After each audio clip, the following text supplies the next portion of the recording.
In 1954, some of you will remember Roger Bannister broke that amazing record. He managed to run a mile in under 4 minutes.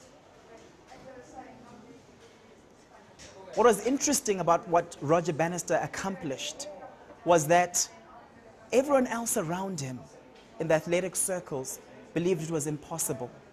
So when we talk about being a shaper, the essence of being a shaper is a sense of identity. It's a sense of how you see the world. I've asked myself this question before, that Paul, you know what? If you were a cow, you would go out there and you would begin to eat grass right now when everyone else is enjoying nice food. You live out how you see yourself. Someone once said, we do not see the world as it is, but we see the world as we are. Whenever Jesus would address issues in Scripture, or even Paul the Apostle in his writings, it was interesting that they addressed it from the level of identity. Roger Bannister, his mental model was outside of the existing paradigm. And other people began to follow suit.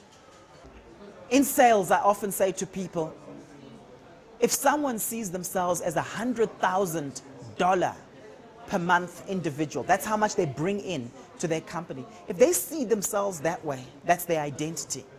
If the following month they bring in 150,000, what will they bring in the third month?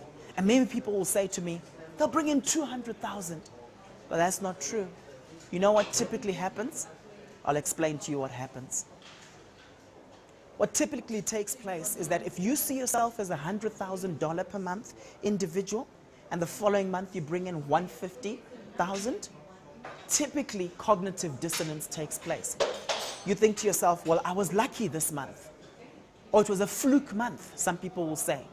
And you'll balance things out by bringing in 50,000 the following month. Why? You'll always serve your self-concept. So you will go back to that baseline or even below because of how you see yourself.